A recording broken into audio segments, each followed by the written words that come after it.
this is Jessica of Awkward Embraces. This is Lisa. So, for those of you who don't know, Awkward Embraces is currently fundraising to finish season 2 on Indiegogo. And one of the perks, if you donate a certain amount of money, is that you get to submit 10 questions for your favorite cast member, and we will answer them in a personal thank you video, which this is right now. So this thank you video is for Ryan Crowley. You're awesome. At ConnorCG on Twitter. He's great. So we have some questions from him here to answer. Lisa and I are going to do our best. Okay, so number 1. In the show you talk about awkward dates. Have you had many good non-awkward dates? Do you have an ideal first date? That's 2 questions, but I'll let it slide because you're a bud. Kidding. Have I had many good non-awkward dates? Not many, but a few. Yeah, I've had a few. Sometimes they were kind of boring. You know, I think a lot of the awkwardness comes from when you're excited about someone, and you're nervous, and then that nervousness, well, for me anyway, if I'm excited about someone, that nervousness becomes like weird awkwardness. So if I'm not awkward, it's probably because I'm not as excited, you know, as I would be. So that's probably why I don't have very many non-awkward dates, because when I'm nervous, it's bad. Okay, do you have an ideal first date? I guess, I mean, anything, like, I like to do fun stuff, like, playing video games, or, like, skee ball, or, like, some kind of, I mean, like, sometimes it's good to just have a really nice, like, talk with somebody, but if it's someone you don't have a lot in common with, it's good to have, like, a fun activity, like a game or something like that, to do. So, yeah. I guess. Question number 2. Have you ever cosplayed at a convention? If not, would you? And who would you dress up as? I have never cosplayed at a convention. I don't know if I would or not. I think cosplay is awesome. I'm just not, like, self-confident enough to be like, what's up? Here I am in this, like, costume. Everybody look at me. Like, that makes me feel really weird. I'm like, don't look at me. I want to blend into the crowd and you know, so, if I ever did cosplay, I would definitely wear the Star Trek miniskirt uniform.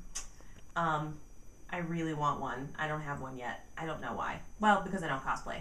But I should just have one on hand just for an emergency, you know, like an emergency cosplay situation. You never know, you might have one of those. Number 3, will you make your parents proud and watch Stargate SG-1 after the great TNG rewatch of 2011? Yes. What Connor is referring to, my mom is on Twitter, and she and my dad are huge fans of Stargate SG-1, and she didn't know that I hadn't seen it yet, and she found out on Twitter and was like, you go watch that right now. So I definitely do want to watch Stargate, but unfortunately, and she's upset about this, but after TNG I want to do DS9, and then if I get all the way through DS9 I want to do Voyager. So that just means I kind of have to put Stargate on hold, bless you, until that's done. But I will, I want to see it. It's on my list. It's on my list of, I have so many things that I need to see. So, number 4, do you do any gaming, be it video games, board games, or Dungeons & Dragons? Not really. I don't have a lot of time. I've always wanted to try Dungeons & Dragons. I have a lot of friends, or well, like, not just Dungeons & Dragons, but like the board games. I have a lot of friends that really like it. And I've always wanted to, like, join in with them. I'm a little, like, nervous about being, like, the noob or whatever. Being like, I'll attack the troll! And they're like, you can't attack the troll. Like, I don't know how that works, but I really would like to try. As far as video games, I don't have a lot of time, like I said. And also,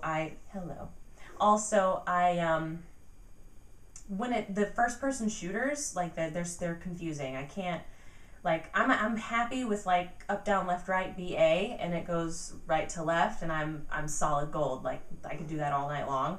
But then when you have, like, you have 2 triggers and a joystick, and then 4 buttons, and then the up, down, left, right. Like, how do you use all your fingers like that? I don't even understand. And not only that, like, you have to coordinate this here, and then you're looking at that, and there's, like, you have to keep the gun up, and then you have to turn your head, and it's just too much. Like, I can't do it. I can't do it. I can't do it. But I did have a conversation just last night about Dragon Age, and there's a girl that I know named Beth. Hi, if you're watching. She's probably not, but she is addicted to Dragon Age, and she was saying that it's really cool, and she's not a huge gamer, and so she feels like I could probably do that pretty well. So I would love to try that out, but it'll be one of those things that stays on my list for years, and I never find the time. But I would like to try. Okay. Number 5. What is your favorite Star Wars movie and why? I have to say Empire Strikes Back, because I remember very clearly the first time I saw it, even though I was really young, and I had never seen a cliffhanger before in my life. And so, I mean, for one thing, Star Wars is just amazing, and it's just awesome. But that feeling that I had at the end, oh, fine, come here. That feeling that I had at the end of it, you know, when Han is in carbonite and Luke lost his hand, and like, well, he lost his hand in the other one, but you know, like, it's just, oh, thank you. Yeah, the whole thing, you know, it ends on this moment of just like, oh my God, like, what's gonna happen? What about Han? And what about, oh no? And like, that feeling was so powerful as a kid, that I've never forgotten it. So that's why it's my favorite. And I think that's part of why Star Wars is so great, because it had that impact on everybody who watched it when it came out, because it was so just like new and incredible and mind-blowing. And it if everyone who saw it, I feel like, maybe I'm wrong, but I feel like, you know, it blew their minds in some way or other, and that's how it did for me. This is your first Star Wars movie. Now she's got a toy. There's going to be squeaking in the background. I'm sorry. Hey, come here. Not interested. Fine. Okay. Oh, no. Come here, Lisa. You have to be here for this one. Come on. Come here. Okay. So, here's the question. This is bad, okay? If there was a fire and your roommate Patty was in one room and Lisa was in another, which room do you go into first? Assume both rooms are equally in danger. Lisa, would you be able to save yourself if I went and got Patty? You think?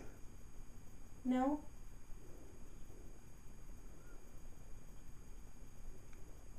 I plead the fifth. I want you to rescue her. That's Patty, by the way. Yeah. Patty wants me to rescue Lisa. Rescue Lisa. So it's we both agree we will rescue Lisa.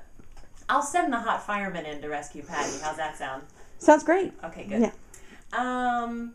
If you were a crew member of the Enterprise D, what job would you want besides bridge crew or senior officer?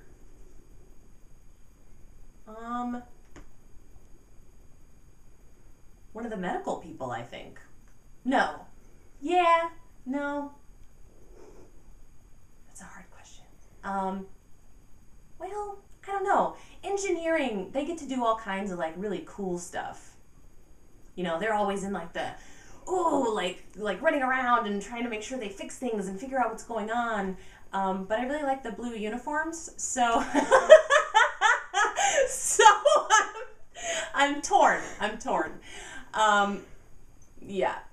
Really, engineering would probably be like the coolest one. So, and most exciting. More exciting than the medical, even though I think I would look cuter in a blue uniform. Okay. Do you read or have any favorite comics? I read comics a lot as a kid.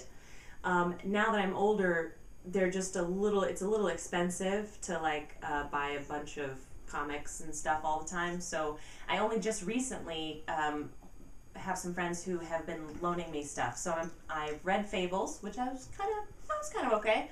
And I'm about to start Y the Last Man, which I've heard nothing but good things about.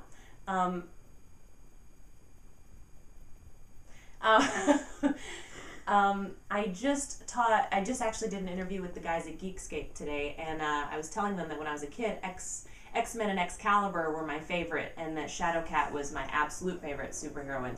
So the Joss Whedon X-Men book, they said I have to get. So that's because apparently there's a huge Kitty Pryde story, and like Shadowcat's a big deal in it, which makes me so excited. I geeked out hard on it because that was my favorite as a kid.